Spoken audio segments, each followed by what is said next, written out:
Perkenalkan, saya Adelia Safira.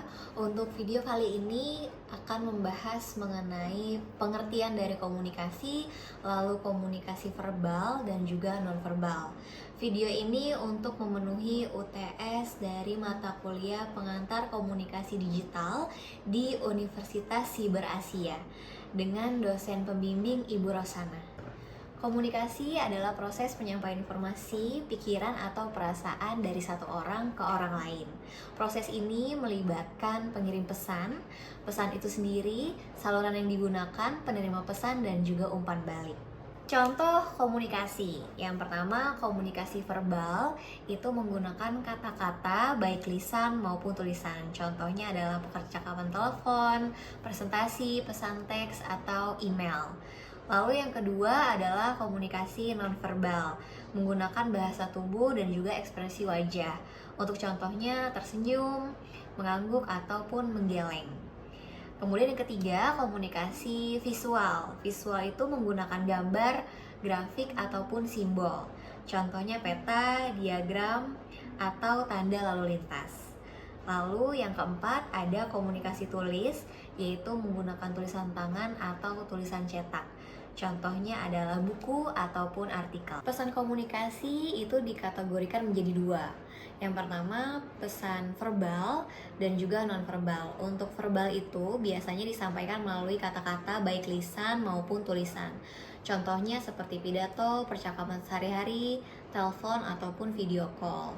Kemudian nonverbal itu adalah pesan yang disampaikan melalui bahasa tubuh, ekspresi wajah, gestur, kontak mata, jarak, penampilan, dan suara. Itu biasanya intonasi, volume, ataupun kecepatan berbicara.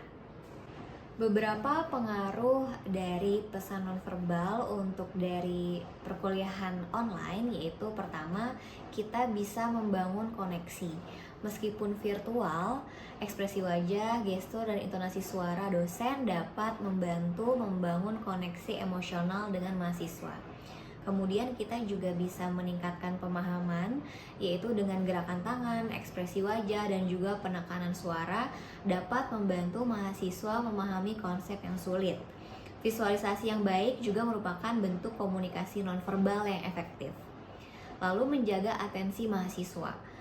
Perubahan ekspresi wajah ataupun gerakan tubuh itu dapat membantu ataupun menjaga perhatian mahasiswa selama perkuliahan online. Pesan nonverbal yang baik dalam perkuliahan online. Untuk memaksimalkan efektivitas pembelajaran jarak jauh, ada beberapa pesan nonverbal yang bisa diterapkan. Yang pertama adalah ekspresi wajah yang antusias. Tampilkan ekspresi wajah yang ceria dan antusias. Untuk ini akan membuat mahasiswa merasa lebih tertarik dan juga antusias terhadap materi perkuliahan. Kemudian yang kedua adalah kontak mata dengan kamera. Meskipun virtual, usahakan untuk sering menatap kamera karena akan memberikan kesan bahwa sedang berbicara langsung dengan mahasiswa. Lalu yang ketiga, gestur yang alami. Gunakan gestur tangan yang alami untuk menciptakan konsep dan juga hindari gerakan yang berlebihan ataupun monoton. Komunikasi yang baik dan efektif adalah proses pertukaran informasi, ide, atau perasaan antara dua orang atau lebih yang menghasilkan pemahaman secara bersama. Komunikasi dianggap efektif ketika pesan yang disampaikan dapat diterima dengan benar oleh penerima, tanpa adanya kesalahpahaman atau misinterpretasi. Komunikasi yang baik juga melibatkan kemampuan untuk mendengarkan dengan aktif, memberikan umpan balik yang konstruktif, dan juga membangun hubungan yang positif.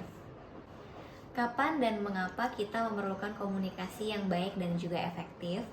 Kita membutuhkan komunikasi yang baik dan juga efektif dalam berbagai situasi, baik dalam kehidupan pribadi maupun profesional. Beberapa alasan mengapa komunikasi yang baik sangat penting adalah yang pertama, itu membangun sebuah hubungan. Komunikasi yang baik membantu kita membangun dan juga memelihara hubungan yang kuat dan juga sehat dengan orang lain, baik dalam keluarga, pertemanan, maupun lingkungan kerja. Lalu yang kedua, memecahkan masalah. Dengan berkomunikasi secara efektif, kita dapat mengidentifikasikan masalah, mencari solusi, dan juga menggapai kesepakatan bersama. Lalu yang ketiga, mengerti perspektif orang lain. Komunikasi yang baik memungkinkan kita untuk memahami sudut pandang dari orang lain, sehingga kita dapat menghargai perbedaan dan juga menghindari konflik. Lalu yang keempat, meningkatkan produktivitas. Dalam lingkungan kerja, komunikasi yang efektif dapat meningkatkan efisiensi dalam produktivitas tim. Apa tantangan terbesar untuk menciptakan komunikasi yang baik dan juga efektif?